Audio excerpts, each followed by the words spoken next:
Donc l'idée d'un index, c'est véritablement de puiser à la fois dans la force des MOC, donc pour pouvoir se prémunir finalement de où sont les informations et pouvoir utiliser la force des liens dans Obsidian, mais en essayant d'orienter un peu plus la note qu'on prend et de rassembler finalement assez naturellement différentes informations autour de différents sujets. Et ça en fait, on va le faire sous forme de questions. Donc finalement, à chaque fois que tu vas par exemple rentrer un article ou que tu vas par exemple vouloir connecter une note personnelle, tu vas dire ok, cette note ou cet article, à quelle question que je me pose, il répond. Et de cette manière, tu vas te constituer au fil de l'eau ce que Tiago Forte appelle des archipels d'idées, en fait des regroupements d'idées que tu vas pouvoir utiliser ensuite pour faire avancer tes réflexions ou, comme je le dis souvent, pour par exemple t'aider à créer du contenu. Et donc pour illustrer ça, donc on a cet index-ci, donc par exemple comment améliorer ma productivité. Et bien à chaque fois que j'ai un article sur le fait d'améliorer ma productivité, je vais pouvoir le connecter à cet index et de cette manière en fait je retrouverai tous les articles en lien avec ce sujet. Donc là c'est un exemple que j'ai mis dans la formation l'essentiel, donc après tu as un système de modèle qui te permet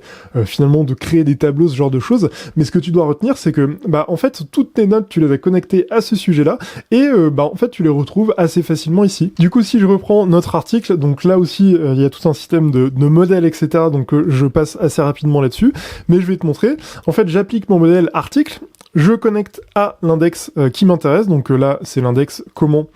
améliorer ma productivité.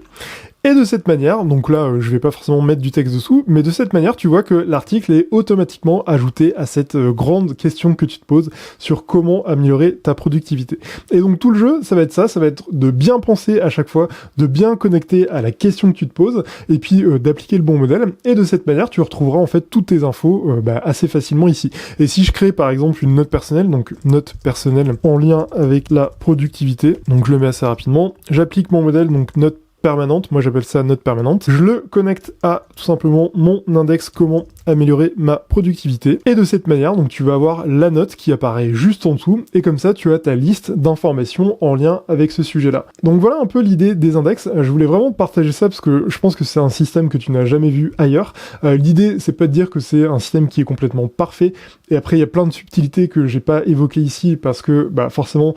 arriver à un certain nombre de notes, il faut un niveau supérieur aussi pour organiser tout ça, mais c'est un système qui peut être adapté pour de la gestion de ressources, pour de la gestion de connaissances personnelles. C'est un exemple aussi que je donne dans les différentes formations, ça peut être des choses plus personnelles. Si par exemple je veux noter mes souvenirs d'enfance ou les beaux moments que j'ai passés avec ma famille ou finalement les souvenirs que j'ai par rapport à un lieu précis, eh bien je crée mon index, je crée mes différentes notes personnelles et je connecte à cet index, ça me permet d'accumuler des informations par rapport à ce sujet-là.